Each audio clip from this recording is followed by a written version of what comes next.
Hello everybody, I hope you had a very Merry Chrysler.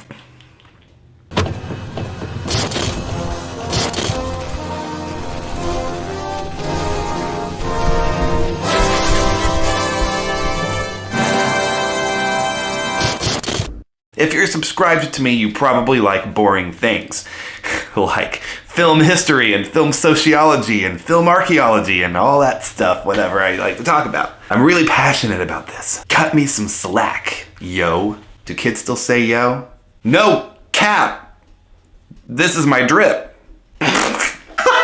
On God, no God on God. So back to reality. There goes gravity. Something about spaghetti and mom has a sweater on. We're gonna talk about something today that I think is interesting. And it is about lost media, but not just like regular lost media, like particularly like we're talking about early ass films. And I'm not talking about like that kind of ass film, like get your head out of the gutter. I'm talking about just films in general, okay? And so these movies did exist at one point, but no longer do. And so what is the reason for this, right? I mean, there's so many reasons that films become lost, particularly in the early days of cinema. Wow, that was good. I have to leave that one in because that was impressive. Reasons that films become lost in time. There's many reasons to them, but this is not limited to, wow, that sentence was not well thought out. Decomposition in early film stock.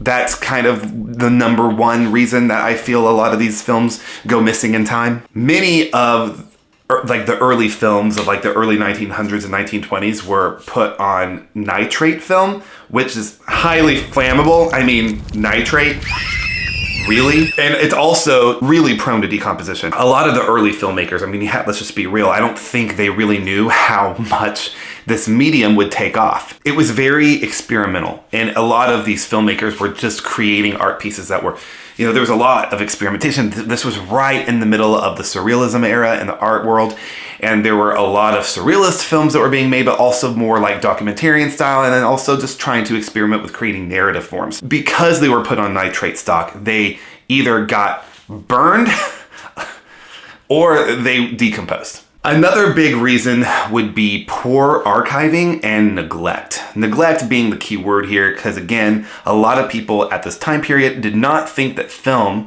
was going to end up being culturally significant in any way. And so they didn't really take a lot of care into the archiving process, and so they just degraded. However, there is another reason why a lot of these films went lost in time. And it's a much darker reason, I think, and that reason is deliberate destruction. Basically, these films were destroyed on purpose for various reasons. Could have been economic, but also for political reasons like censorship, not wanting certain films to be made or seen, or maybe they were particularly like controversial films that once they did get to the curation process, they're like, well, we don't want this, so let's just literally just people going in there and destroying film. This topic actually really parallels what I was talking about with digital media because, at this time period, film was so new. And it was easy to censor. It was easy to manipulate. And that's kind of where we're at right now with digital because it's so new. A lot of this digital media is brand new. I mean, I'm worried about what will happen to my media. What's going to happen to my films? Because I'm predominantly a digital media artist. I have my films on YouTube. I consider myself a YouTube filmmaker. What's going to happen when YouTube is no more? Filmmakers today who are predominantly digital media based are worried about these things. I feel like a lot of those filmmakers in the early ages of film were worried about that too. So it's just interesting how they kind of go hand in hand. Now, let's get into the meat of this topic. We need to talk about some examples of films that we know of that history says existed, but have not been able to be found. And they probably don't exist. I mean, what's really interesting to me is that there's a literal job out there, career, where people go out and seek these lost films and try to restore them. That's just so cool. It's like archaeology for film. I'm trying my best to make this video entertaining. It's really hard. I mean, I could very well just sit here and be like, so, film.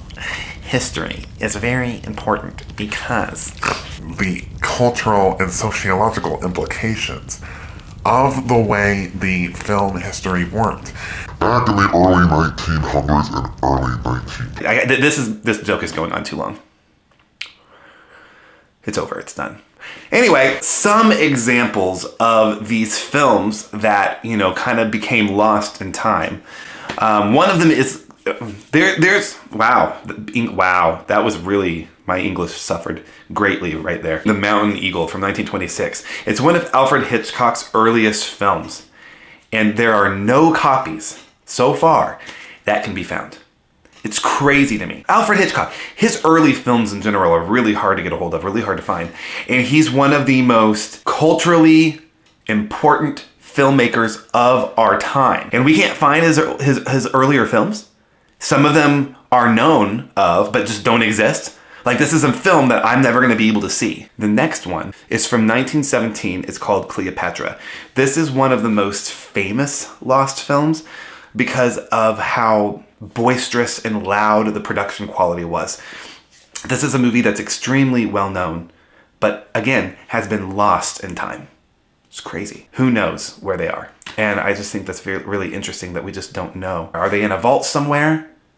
Maybe, because that's where a lot of them end up. So let's talk about that. The locations that some of these films have been found when they were rediscovered, they greatly vary. Some of them are found in forgotten studio vaults, like I just said a moment ago, but a lot of them actually, which is really weird, have been found in like estate sales, garage sales, thrift shops, of all places, private collections of various owners. People just that have these films sitting in their house somewhere when they bought them in a collection, and they don't even know what they are, what they're worth. And that's what's wild to me. These films that are lost in time can literally be anywhere. But whenever these films are found, they have to go through the restoration process. And this process is extremely grueling. It is very hard to get through. And sometimes it doesn't even work. But they try their best because, history matters. It's always a sad day when pieces of history are completely obliterated. Even if you have it in your hands and you're tasked with the important mission to bring this film back to life, and I couldn't even imagine. Fortunately, a lot of the time, even though it's very rigorous, they are able to make it happen. They're able to bring them to life. If it's a sad day when history's lost, it's always a very happy day when history is restored. We think about how big the medium has come this far with Hollywood and the film industry and everything. I mean, it's a huge part of our day-to-day life. These films that are lost and possibly never to be found again is the origin story of how we got here. And that's why it's important that we continue our efforts to find these lost films. And the sad part of all of this is that time is running out. The films that have been lost in time are only going to continue to degrade. And at this point, the best way to preserve them is to do the very thing that I was speaking kind of against in the last couple videos ago, is to convert them digitally so that we have digital copies of them. Because the really big part of digital media that is so innovative and important, because I'm not completely anti-digital media. I'm a digital media artist, is what I do. The great thing about digital media is that it does not degrade. It is not going to decompose like these films have. So if we're able to find them and restore them and then convert them digitally, essentially they can live forever, which is awesome. Diddly diddly do, guys. Thanks for coming to my Haddly City. Before I do go, though, I wanted to, again, like I always do, give you guys an update on Culturegeist, the film that I've been working on for the past couple years now. And it's almost complete. It will be released online here on my YouTube channel in March. And I'm literally at the very, very last, the last part of my post-production. I'll be done with this film officially within a week. Thank you guys so much for following this journey of mine. I can't wait for you guys to see it. And I hope you guys had a great holiday. I'll see you in the next video. Peace out. Bye. Where are you?